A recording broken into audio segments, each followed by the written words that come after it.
So I'm listening to Gilbert Arenas talk about if Steph Curry is a generational talent. And, his standpoint is that he is not. Steph Curry is not a generational talent, according to Gilbert Arenas. To be completely honest, I'm like, all right, that's just Gilbert saying one of the wild things Gilbert be saying. But now I'm listening to him talk about it again and explain it. They talked about, when did you consider Steph Curry generational? For most people, that was after he was already in the league, after he had broken records, won championships, MVPs. It was the accomplishments throughout his career that makes people now look at Steph like a generational talent, right? And everybody else that you would consider a generational talent, like LeBron, Tiger Woods, Serena Williams, Wemby, all those people were considered generational since they were children.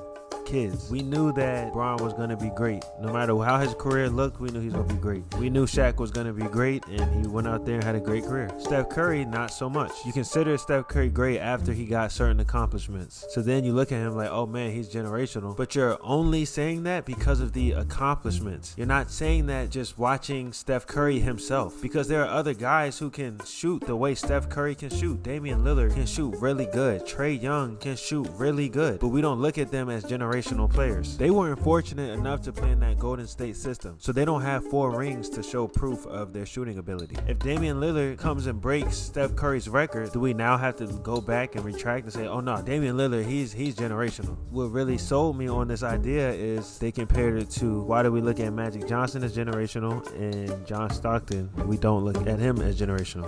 I think that was the perfect comparison. That was a perfect example, because it's not just the passing. Because John Stockton has thousands more assists than Magic Johnson. But when you watch Magic Johnson play, it's just different because he's 6'9" running the show. He's the one who got the rebound, came down throwing no look. It's just something different. It's not the amount of assists he had. It's just his game was generational. It was different. And it's something that couldn't be replicated or can't be replicated. You could have a career and have the same exact accomplishments, numbers, stats, everything, but you just do it in your style. You're not Magic Johnson. You're not generational. It's not the numbers. It's the player. And yeah, man, that's convincing me. I'm really starting to think now, man, maybe Steph Curry is, I don't want to call him the John Stockton of the NBA today, but is that what the three-pointer is? Because, who knows how the game's going to look before, but I know people are going to be shooting a lot of threes. Is that going to make them better than Steph Curry if somebody comes and breaks some of his records? What Steph Curry does can be replicated. Somebody can only practice shooting threes off the dribble and off the catch, be amazing at that, stay in shape, come in strong, so you can skip those years of having bad ankles and make thousands of threes in your career. I'm pretty sure that's going to happen again. Does that take away Steph being generational? And that's no disrespect to Steph, because he is who he is, and I think he's creeping up that all-time list. He should be in that top 10. Now, my only pushback to this thought is everybody says Kobe Bryant is a spitting image of Michael Jordan, meaning that his game can be mimicked. Does that mean that Michael Jordan is not a generational talent? Just a quick pushback, food for thought.